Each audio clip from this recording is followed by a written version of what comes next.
Hello everyone, कैसे हैं आप सब लोग। Welcome back to ICT virtual classroom Dehradun. मैं निखिल राणा, क्लास 8 का बच्चों का मैथ्स का टॉपिक हम कंटिन्यू करेंगे। तो चलिए अपनी क्लास शुरू करते हैं। शुरू करने से पहले हमेशा की तरह थॉट ऑफ द डे लेके चलते हैं। तो आज का थॉट ऑफ द डे है बच्चों, confidence confidence and hard work is the best medicine to kill the disease called failure. It will make you a successful person. जी हाँ, कॉन्फिडेंस एंड हार्ड वर्क, आपका आत्मविश्वास और आपकी कड़ी मेहनत आपको क्या है, ये आपके लिए एक दवा का काम करती है। कौन सी बीमारी को मतलब खत्म करने के लिए? फेलियर।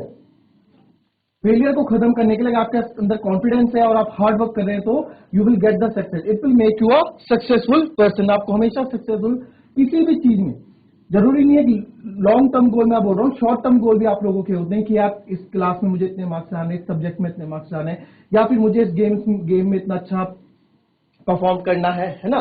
या कुछ भी चीजें आपकी हो सकती हैं, कुछ भी गोल्स आपके हो सकते हैं। मैं हमेशा पढ़ाई की बात नहीं कर रहा हूं कि आप पढ़ाई को लेके गोल्स आप लोगों के हर एक फील्ड में होने चाहिए, ठीक है। और उसी प्रकार से आपके अंदर एक चीज और होनी चाहिए, ठीक है। इसके अंदर एक चीज और होनी चाहिए आपकी, बिलीव अपने अंदर आप रखें। और आई कांट, ये टी आप अपने लाइफ से हटा दे, आई कैन वाली फीलिंग अपने अंदर रखें। यस, कि मैं जो है मैं कर सकता हूं, आई कैन।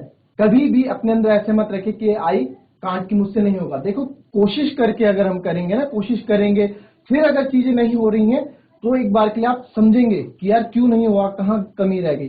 बट अगर आप ऐसे ही हाथ खड़े कर देंगे तो it will make you a unsuccessful person. तो चलिए हम लीनियर इक्वेशन स्टार्ट करते हैं, जो हमने स्टार्ट कर दिया था। ये मैंने आपको बता दिया था, एक फॉर्मेट है लीनियर इक्वेशन टू वेरिएबल का।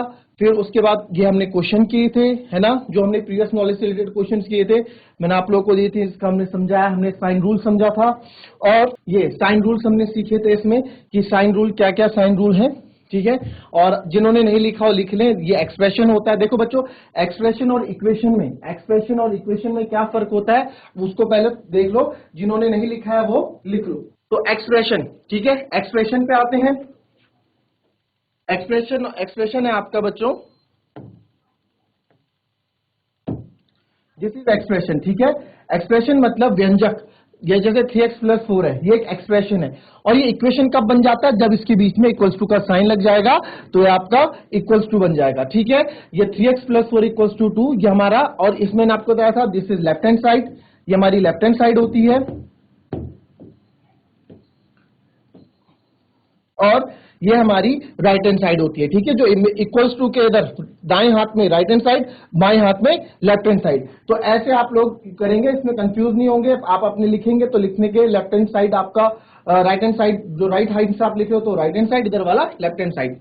फिर आगे देखते हैं। ये हमने देख लिया था, इसको जिसको नोट करना है नोट कर लीजिए। उसके बाद हम अभी क्वेश्चन से बढ़ेंगे। आज हमें क्वेश्चंस करने हैं। आज हमने जितना सीख लिया था इसका बस ओवरव्यू मैं आपको करा रहा हूँ, फटाफट रिवीजन करा रहा हूँ। उसके बाद हमें क्वेश्चंस करने हैं, फटाफट कॉपी कर लो। बच्चों, अगर आपको समझ में नहीं आ रही चीजें तो आप पूछ सकते हैं, ठीक है। आपसे पूछ सकते हैं कल के दिन कि एक्सप्रेशन क्या है और इक्वेशन क्या है। तो आपको पता होना चाहिए कि एक्सप्रेशन और इक्वेशन में डिफरेंस क्या है, ठीक है। व्यंजक और समीकरण में आपका अंतर क्या है वो हमें मालूम होना चाहिए। व्यंजक क्या होता है? जो हम सिंपल सा एक्सप्रेशन लिख देते हैं, जैसे 3x+4 हमने लिख दिया, ये हमारा क्या हो गया, ये हमारा व्यंजक हो गया। बट वहीं अगर उसमें क्या हो जाए, वहां उसमें इक्वल्स टू आ जाए, 3x+4 इक्वल्स टू का साइन अगर आपको दिख जाए बीच में, तो यानी कि मतलब क्या होता है, इक्वलिटी, यानी कि बराबर। बराबर, इसका बराबर। आपको मैंने एक चीज और बताई थी, बैलेंस वाली चीज बताई थी। चलिए अभी आगे और बता दूंगा, फिर से आएगा जब हम क्वेश्चन करेंगे, फिर से वो चीजें आएंगी, उसको समझेंगे, ठीक है। और ये हमारा लेफ्ट हैंड साइड होता है, ये हमारा राइट हैंड साइड होता है। बीच में ये इक्वलिटी का साइन होता है, यानी कि बराबर। 3x+4 है 2 के बराबर, ठीक है, ये इसका मतलब होता है। क्लियर? लिख लिया तो बच्चों हाथ खड़े करो। चलिए आगे बढ़ू मैं। अब ये हमने इसके क्वेश्चंस हमने कर लिए थे प्रीवियस नॉलेज के, आपको बताने के लिए। अब लीनियर इक्वेशन को सॉल्व कैसे करते हैं वो मैंने आपको बताया था कि देखो लीनियर इक्वेशन जो है, लीनियर इक्वेशन, चलो आगे देखेंगे, इसमें और आगे है अभी। देखो बच्चों, लाइक टर्म्स पहले देख लो, समझ लो लाइक टर्म्स क्या है पहले समझ लो, ठीक है। लाइक टर्म्स मतलब जो एक तरह एक जैसे दिखने को होते हैं। अच्छा, इससे पहले एक चीज और मैं आपको बताऊंगा। जो हमारी ये लीनियर इक्वेशन है, ठीक है, जो हमारी लीनियर इक्वेशन है, इसमें एक चीज आपको बताना चाहूंगा मैं। जो इसका फॉर्मेट होता है, आपको मैंने पहले बता रखा है, ax+b होता है, ax+b = c, ठीक है। उसमें a क्या है और x क्या है, x हमारा वेरिएबल होता है, वेरिएबल, ठीक है। वेरिएबल मतलब जो बदलता रहता है, a रियल नंबर या फिर b भी रियल नंबर, c भी रियल, इसको हम कांस्टेंट भी बोलते हैं, अचर, इसको हम कांस्टेंट भी बोलेंगे यानी कि अचर, और इसको बोलेंगे चर। ये मैंने पूरी कहानी इसकी बता रखी है प्रीवियस क्लास में, ये बस रिवीजन के तौर पे फटाफट से आपको बता रहा हूं। वेरिएबल मतलब जो चर, यानी x की वैल्यू बदलती रहती है ना, बदलती रहेगी x की वैल्यू। और a b c एक नंबर है, रियल नंबर यानी कि वास्तविक संख्या है, जो हमने फर्स्ट चैप्टर में पढ़ा था, 1 2 3 -2 -3 -4 5 10, ये हैं a b c, वो होंगे यहाँ पे। एंड x जो हमारा वेरिएबल होगा, ये हमेशा वैल्यू बदलता रहेगा। और सॉल्यूशन ऑफ इक्वेशन, अच्छा आपने बुक में देखा होगा क्वेश्चन फाइंड द सॉल्यूशन, हल ज्ञात करें। तो सॉल्यूशन ऑफ इक्वेशन होता क्या है? सॉल्यूशन ऑफ इक्वेशन होता क्या है? इज एक नंबर होता है कि जब इसको सब्स्टिट्यूट करें, सब्स्टिट्यूट मतलब फॉर एग्जांपल, सब्स्टिट्यूट मतलब किसी चीज की वैल्यू किसी में डालना, उसको हम सब्स्टिट्यूट बोलते हैं। For the variable makes the equation a true statement, इसका मतलब क्या मैं आपको बताता हूं। 2x प्लस 4 इक्वल्स टू, मैंने लिख दिया यहां पे 8, 2x प्लस 4 इक्वल्स टू 8। अब यहां ध्यान से समझना, जो ये वाला स्टेटमेंट है, ये वाला स्टेटमेंट है, इसका मतलब समझो, मैं बार बार समझाऊंगा इस चीज को, ध्यान से समझ लो एक बार, ठीक है। इस चीज का मतलब क्या है उसको समझो। यानी कि बोले solution of an equation, solution क्या होता है, मैंने आपको बताया था सॉल्यूशन, सॉल्यूशन को यहां पे सॉल्यूशन मतलब होता है हल, ठीक है।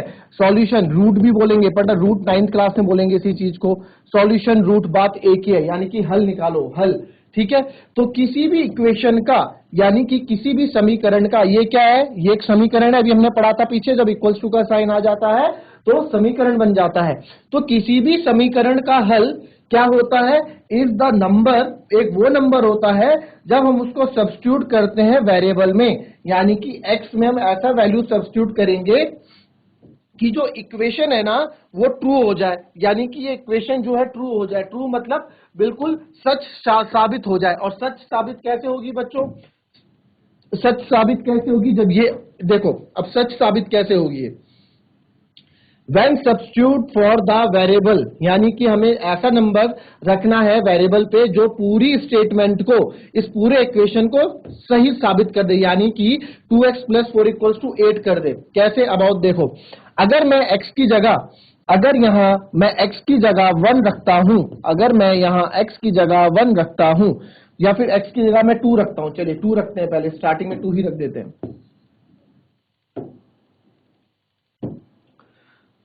या x की जगह पहले मैं 3 रखता हूं, अगर 3, हम x की जगह 3 रख रहे हैं, ठीक है।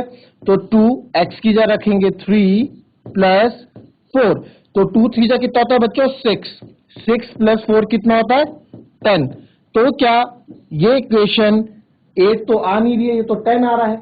x में अगर मैं 3 रख रहा हूं, 2 3 6, 6 प्लस 4 10, 10 और 8, ये कुछ ऐसा आ गया, 10 और 8, यानी कि मैंने भी बताया था बायां पक्ष, लेफ्ट हैंड साइड आपका 10 है और राइट हैंड साइड आपका 8 है, तो यानी कि ये बराबर नहीं है ना, यानी कि ये बराबर नहीं है। तो x इक्वल्स टू क्या रखा हमने, 3, तो मैं बोलूंगा कि x equals to 3 is not a solution, is not a solution, यानी कि x बराबर 3 हल नहीं है, ठीक है। ऐसे क्वेश्चन आएगा। चलो अब इसको देखते हैं, अगर मैं इसी क्वेश्चन को यहां ले लेता हूं, इसी क्वेश्चन को यहां ले लेता हूं, 2x प्लस 4 इक्वल्स टू 8। अब मैं x की जगह 2 रखता हूं, अब मैं x की जगह 2 रखता हूं, तो देखिए 2, x की जगह क्या रखा मैंने, 2 प्लस 4 इक्वल्स टू 8, तो 2 2 जा 4 प्लस 4 इक्वल्स टू 8, तो 4 प्लस 4 8, 8 बराबर 8, तो ये बिल्कुल सही आ गया, ये बिल्कुल सही आ गया। सही कैसे आ गया, 8 बराबर 8 आ गया, यानी कि बच्चों लेफ्ट हैंड साइड आपका राइट हैंड साइड के बराबर आ गया, है ना, left hand side right hand side के बराबर आ गया। दूसरी बात इसमें एक चीज ध्यान दो कि क्या है, x, यानी कि जब मैंने x 2 रखा तो जो ये इक्वेशन है, जो ये समीकरण है, क्या हो गई, ट्रू हो गई। ट्रू मतलब बिल्कुल हमने इसको सत्य स्थापित कर, सत्य हमने इसको बता दिया कि यहाँ 2x प्लस 4 इक्वल्स टू 8 कब होगा, जब x की वैल्यू आप 2 रखेंगे। 2x प्लस 4 बराबर 8 कब होगा? जब हम x की वैल्यू 2 रखेंगे। ठीक है, तो यहां मैं लिख सकता हूं x equals to 2 is a solution, यानी कि x बराबर 2 क्या है? हल है। अब आओ फिर से इस लाइन को समझते हैं फिर से, है ना। क्या बोला? The solution to an equation is the, यानी कि किसी भी इक्वेशन का सॉल्यूशन क्या होता है? वो होता है इज द नंबर, वो नंबर होगा जब व्हेन सब्स्टिट्यूटेड, सब्स्टिट्यूट मतलब उसकी जगह वैल्यू डालना। जैसे x की जगह हमने 2 डाला, x की जगह 3 डाला, तो इंग्लिश में हम बोलते हैं x की जगह हमने 2 सब्स्टिट्यूट किया, x की जगह हमने 3 सब्स्टिट्यूट किया, मतलब उसकी जगह हमने वो वैल्यू डाली, ये होता है उसका मतलब। ठीक है, तो x इक्वल्स टू हमने सब्स्टिट्यूट किया फॉर द वेरिएबल। ठीक है, वेरिएबल की जगह हमने क्या? x की जगह 3 एक बार 2 किया, और हम ऐसी वैल्यू डालते हैं makes the equation a true statement. उस इक्वेशन को, उस समीकरण को हमें ट्रू करना पड़ता है। देखो जब 3 डाला तो ये 10 आया, यानी 10 8 के बराबर नहीं है ना, बट जब वही मैंने 2 डाला तो ये ट्रू हो गया, यानी कि 8। अब हमें सीखना, बताऊं क्या बच्चों इस चैप्टर में? हमें इस चैप्टर में सीखना है कि ये x बराबर 2 हम लाते कैसे हैं। अभी तो मैंने तुक्के से लिख दिया कि एक बार 2 लिख दिया, एक बार 3 लिख दिया, है ना, बट हमें इस चैप्टर में सीखना है कि x बराबर 2 यानी कि सॉल्यूशन हम फाइंड कैसे करते हैं, ये चीज हम निकालते कैसे हैं, ये चीजें हमें अभी इसमें नोट डाउन करनी है। क्लियर? तो इसमें अभी हम समझेंगे ये चीज, तो फटाफट इसको आप कॉपी कर लें, जो जो आपको इसमें कॉपी करना है, समझना है, अच्छे से समझ लें। और आपको चीजें नहीं समझ में आई है बच्चों अगर, तो आप हैंड रेस करके पूछ सकते हैं, चैट के माध्यम से पूछ सकते हैं। ठीक है, बट पूछेगा जरूर। आपको अगर कुछ यहाँ समझ में नहीं आ रहा है लिखा हुआ कि सर क्या है, तो आप पूछ सकते हो भी। ठीक है, हाथ खड़ा कर दें अपना, और आपके सिस्टम में हैंड रेस का ऑप्शन है, हैंड रेस का ऑप्शन आप कर सकते हैं। यहाँ से हमारे इंजीनियर्स देख लेंगे कि कौन से स्कूल से हैंड रेस आ रहा है, और साथ ही साथ जो भी चीज आपको समझनी है तो आप समझ सकते हैं। ठीक है, हम सीखने आते हैं स्कूल में, आप हम बताने के लिए, तो बिल्कुल पूछिएगा आप जरूर। चलिए शाबाश। अब बढ़ते हैं बच्चों आगे। अब देखो इसमें एक चीज और आती है, अब आएगा आपका लाइक टर्म्स। लाइक टर्म्स क्या होता है उसको हम थोड़ा समझते हैं, है ना बच्चों, उसको हम थोड़ा समझते हैं लाइक टर्म्स है क्या। अच्छा, लाइक टर्म्स होते हैं, like terms are the same variables with the same exponents. Exponent मतलब होता है पावर। ठीक है, एक्सपोनेंट मतलब होता है पावर। तो ये भले आपके पास नहीं है, अभी 9th क्लास में है, बट हम अभी सीख लेते हैं, कोई दिक्कत नहीं है ना। हम तो आइटम्स क्या होता है बच्चों, जैसे फॉर एग्जांपल देखो ये 3x है, ये 8x है, 1/3x है। इसका मतलब क्या है कि यानी कि देखो x सेम वेरिएबल है ना, सेम वेरिएबल है, तो x x x। अब जैसे यहाँ डब्ल्यू स्क्वायर, जैसे ये डब्ल्यू स्क्वायर, इधर डब्ल्यू का स्क्वायर, इधर डब्ल्यू का स्क्वायर, तो ये भी सेम वेरिएबल वाले हो गए, यानी कि ये भी लाइक टर्म, यानी कि एक ही परिवार के। जैसे आप यहाँ देखो, मैंने यहाँ लिखा 3x 5y 6y 100y या कुछ भी, तो मैं बोलूंगा, मैं इसमें बोल सकता हूं कि जो हमारे पास ये 3 है, ये तो लाइक टर्म्स हैं। लाइक टर्म्स मतलब तीनों y वाले हैं, सेम फैमिली वाले हैं, और ये अनलाइक टर्म है, यानी कि ये अलग है, इनसे अलग है ना, तो अनलाइक टर्म है। अब जैसे आप देखेंगे अनलाइक टर्म्स, यहाँ पे अनलाइक टर्म्स आप देखो, इधर x आ गया, इधर x स्क्वायर आ गया, इधर x क्यूब आ गया, इधर xy आ गया, इधर xyz आ गया, इधर w स्क्वायर आ गया। तो इधर xy है, इधर xyz है, इधर w स्क्वायर है, इधर x है, इधर x स्क्वायर है, इधर x क्यूब है। ठीक है, तो ये क्या है, ये अलग चीज हो गई, ये x स्क्वायर x क्यूब हो गया, अलग अलग हो गया। ठीक है, तो ये हमारा अनलाइक टर्म्स हो गए, ये हमारे अनलाइक टर्म्स हो गए। इसको कॉपी करने, लाइक टर्म्स क्या होते हैं, अनलाइक टर्म्स क्या होते हैं, और अगर अभी भी किसी को डाउट है इसमें तो आप पूछ सकते हैं। ठीक है, चलिए कॉपी कर लीजिए। अब आते हैं कि अब इसमें लीनियर क्वेश्चन को हम सॉल्व कैसे करते हैं, क्वेश्चन को कंबाइनिंग द लाइक टर्म्स। देखो हमें क्या करना होता है, डिटरमाइन विच, इसको हम सॉल्व कैसे करते हैं। ठीक है, जैसे हमारे पास क्वेश्चन होगा, तो determine which terms are like term. For example इसका मतलब क्या है, इसका मतलब क्या है, आपके पास आ गया है question 3x plus 4 plus 5x equals to 10, ऐसे कुछ क्वेश्चन आ गया है। तो आपको देखना है, डिटरमाइन मतलब पहचानो, डिटरमाइन मतलब देखो विच टर्म्स आर लाइक टर्म, कौन कौन से लाइक टर्म है। तो आपने देखा है 3x और 5x मेरे पास लाइक टर्म है, सेम है, x वाले हैं दोनों। फिर देखो एड और subtract the coefficient of the like term. Add और सब्ट्रैक्ट करो, ऐड या सब्ट्रैक्ट जो भी लिखा होगा, प्लस का साइन होगा तो ऐड करेंगे, माइनस का साइन होगा तो सब्ट्रैक्ट करेंगे। किसको? जो भी हमारा कोफिशिएंट होगा उस टर्म का। कोफिशिएंट क्या होता है, जैसे 3x लिखा है ना बच्चों, 3x, तो इसमें 3 क्या है, इसका कोफिशिएंट है। नंबर वाले को कोफिशिएंट बोलते हैं, मतलब जो भी आपको न्यूमेरिक वैल्यू दिखेगी। अभी फिलहाल आप इतना जानो, कोफिशिएंट हम 9th क्लास में समझेंगे और अच्छे से, फिलहाल आप कोफिशिएंट का मतलब ये समझो कि जो वेरिएबल के साथ, जो चर के साथ नंबर लगा होता है उसको हम कोफिशिएंट बोलते हैं। तो जो भी आपको, तो आपने क्या किया, आपने लाइक डिटरमाइन हमने देखा यार 3x एक साथ लिख दिया लाइक टर्म वालों को, और साइन भी एक साथ 4 = 10। अब क्या करो, ऐड और सब्ट्रैक्ट जो भी है, तो इसमें ऐड करना है ना, प्लस का साइन है तो 3 और 5 कितने होते हैं 8, तो 8x हमने लिख दिया प्लस 4 = 10।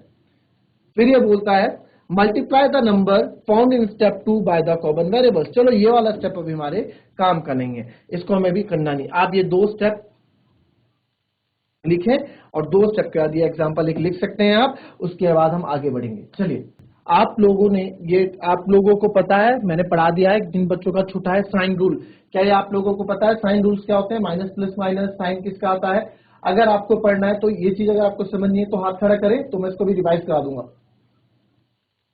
ठीक है, हमारे पास टाइम भी कम बचा है तो इसी को समझ लेते हैं फटाफट।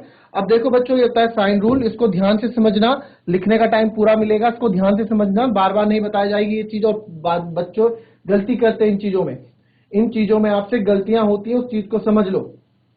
वो क्या है साइन रूल? हम सबको पता है कि सर माइनस प्लस माइनस होता है, प्लस माइनस माइनस होता है, माइनस माइनस प्लस होता है, प्लस प्लस प्लस होता है, बट फिर भी हम लोगों से गलतियां हो जाती हैं। अब आप देखेंगे इसमें, अच्छा बच्चों आपको एक चीज मैं बताता हूं, ठीक है, कि जो भी ये चीज है, जो भी ये चीज हमारे पास minus plus minus plus minus plus minus minus minus minus plus plus plus plus, ये होते हैं ऑपरेशन, इनको हम बोलेंगे ऑपरेशन। ठीक है, इनको हम बोलेंगे ऑपरेशन। ऑपरेशन मतलब कि माइनस प्लस में क्या करना है, माइनस करना है, प्लस माइनस में क्या करना है, माइनस करना है, माइनस माइनस में क्या करना है, प्लस करना है, प्लस प्लस में क्या करना है, प्लस करना है। तो अब देखो एडिशन एंड सब्ट्रैक्शन के लिए, अब इस चीज को ध्यान से समझना, मैंने अपनी तरफ से बना रखा ताकि आप लोगों से कभी कोई गलती ना हो। अभी माइनस प्लस जो यहाँ पे है, ठीक है, जो ये माइनस प्लस ये रिजल्ट, अब एडिशन एंड सब्ट्रैक्शन के लिए बता रहा हूं केवल, ये ध्यान से सुनो इस चीज को। एडिशन और सब्ट्रैक्शन के लिए चीज आपको बताई जा रही है, जब एडिशन और सब्ट्रैक्शन करना हो, प्लस माइनस, जो रिजल्ट का साइन रहेगा, जब रिजल्ट का साइन, कि आंसर माइनस 5x आएगा कि 5x आएगा, आंसर माइनस 4x आएगा या 4x आएगा। देखो आंसर तो 4x है, बट उसमें माइनस लगेगा या प्लस लगेगा, उसकी बात यहाँ हो रही है कि जो रिजल्ट का साइन होगा will be depend upon the sign of the greatest number. जो ग्रेटेस्ट नंबर वहां होगा उसके साइन पे डिपेंड होगा हमारा, उसके साइन पे डिपेंड होगा हमारा आंसर का साइन। बच्चों अभी लिखो मत, लिखने के लिए आपको टाइम दूंगा मैं, ठीक है, तो आप पहले समझ लो, लिखने के लिए पूरा टाइम मिलेगा, अभी लिखिए मत। अब इसका एग्जांपल समझते हैं, इसका एक एग्जांपल समझते हैं। जैसे बच्चों ये देखो एग्जांपल, ये एग्जांपल देखो जो मैंने एडिशन एंड सब्ट्रैक्शन वाला, इस वाले का एग्जांपल यहां देखो। हमने लिखा -50 + 30, -50 + 30, तो आपको पता है कि जब माइनस प्लस होता है माइनस, यानी कि माइनस प्लस होता है माइनस, यानी ऑपरेशन लगेगा माइनस का। तो हमने क्या किया, 50 में से 30 को माइनस करके, 50 में से 30 को माइनस करके मैंने लिख दिया 20। ठीक है, 50 में से 30 को माइनस करके हमने लिख दिया 20, 20 लिख दिया जी। अब क्या है, रिजल्ट का साइन, जो रिजल्ट का साइन है, यानी कि 20 का जो साइन है वो किस पे डिपेंड करता है, sign of the greatest number. जो ग्रेटेस्ट नंबर होगा, जो बड़ा नंबर होगा, उसके साइन पे डिपेंड करेगा। तो बड़ा नंबर है 50, 50 का साइन कैसा है भैया, 50 का साइन माइनस में, तो हम भी माइनस लगाएंगे आंसर में। तो हो गया -50 + 30 = -20। अब दूसरा देखो, अब दूसरा देखो, यहां पे आ गया, यहां पे हमारे पास minus plus minus, again minus plus minus हमारे पास आ गया। तो आपको पता है 50 में से 30 में को माइनस करके 20 लिखना है, 20 लिख दिया। अगेन रिजल्ट साइन किस पे डिपेंड करेगा, sign of the greatest number. तो ग्रेटेस्ट नंबर कौन सा है, +50, यहाँ पे 50 बड़ा है, बट यहाँ पे 50 के साथ प्लस का साइन है, तो यहाँ 20 के साथ भी प्लस आएगा। ठीक है, अब है मोस्ट इंपॉर्टेंट जहां बच्चे अक्सर गलती कर देते हैं। अब हमारे पास आ गया -3 - 5, क्या आ गया, -3 - 5 हमारे पास आ गया यहां पे -3 - 5। अब ये माइनस माइनस क्या होता है, माइनस माइनस होता तो प्लस है, यानी ऑपरेशन तो प्लस का लगेगा इनमें, 3 और 5 8 हो जाएंगे। अब बड़े नंबर में देखेंगे, बड़े नंबर में साइन कौन सा है, प्लस का है या माइनस का है। तो हम यहाँ देखेंगे माइनस, यहाँ साइन किसका है, माइनस का है। बट अगेन यहाँ तो हमारे पास चूज करने के लिए कुछ नहीं है, दोनों में ही आपको क्या है, माइनस दिखने वाले हैं। तो यहाँ पे मेरे पास कोई कंडीशन ही नहीं है, तो इसको मैं अगेन माइनस कर दूंगा। तो एक चीज हम क्या सीखे, जब कभी भी माइनस माइनस प्लस होगा बच्चों, तो हमेशा आंसर माइनस रहेगा। क्यों, क्योंकि यहाँ तो हमारे पास ऑप्शन ही नहीं है चूज करने के लिए। है ना। तो माइनस माइनस प्लस है, इसलिए हमेशा आंसर यहाँ पे माइनस में मिलेगा आपको हमेशा एवरेज। अब यह मल्टीप्लाई का देखो, जाते जाते फटाफट टाइम खत्म हो गया। मल्टीप्लाई में जो ऑपरेशन होता है वही रिजल्ट होता है। यहाँ पे ग्रेटेस्ट नंबर वाला सीन नहीं है मल्टीप्लाई में, बिल्कुल नहीं है। जो ऑपरेशन है यानी कि जो ये है, यही आपका क्या है, रिजल्ट है, यही आपका रिजल्ट है। कैसे, आओ देखो, -3 × 5, तो हम तो कहते हैं माइनस प्लस माइनस। देखो इसको आप कर लो ऐसे, 3 × -5, इसको मैं लिखता हूं 3 × -5, ठीक है। तो 3 5 जा 15, साइन किसका आया, माइनस का आया, है ना। बट अगर मैं इसमें क्या कर दूं, या -3 कर दूं, तो -3 × 5, 5 3 जा 15, बट साइन किसका है। अब आप देखोगे सर यहाँ पे तो 5 के साथ प्लस है, आप माइनस क्यों लगा रहे हो भाई, ग्रेटेस्ट नंबर के साथ प्लस का साइन है। तो मैं आपको बोलूंगा कि बच्चों मल्टीप्लाई में आप देखो, मल्टीप्लाई में जो ऑपरेशन है वही आपका रिजल्ट है, यानी कि माइनस प्लस माइनस होता है तो माइनस प्लस माइनस ही होता है। मल्टीप्लाई बिल्कुल सीधा साधा है, वो बिल्कुल चेंजेस नहीं करता, जो है उसके अकॉर्डिंग चलता है। तो 3 5 जा 15, माइनस का है तो माइनस का। अब लास्ट देखो ये इनका कंपैरिजन, -3 और -5, 3 5 जा होता है 15, तो 15 आंसर हमने लिख दिया। But minus minus is plus, तो यहाँ पे प्लस ही आएगा, ठीक है। बाकी क्लास कल कंटिन्यू करते हैं बच्चों, जो इसमें कुछ रह गया है वो आप कल पूछिएगा मुझसे कि सर मुझे ये चीज समझ में नहीं आई है, ठीक है। और हम इसमें कल और डिस्कशन करेंगे और इसमें हमें क्वेश्चंस करने हैं। तो मिलते हैं कल की नेक्स्ट क्लास में, तब तक के लिए be happy, be healthy and be safe. Thank you and have a nice day.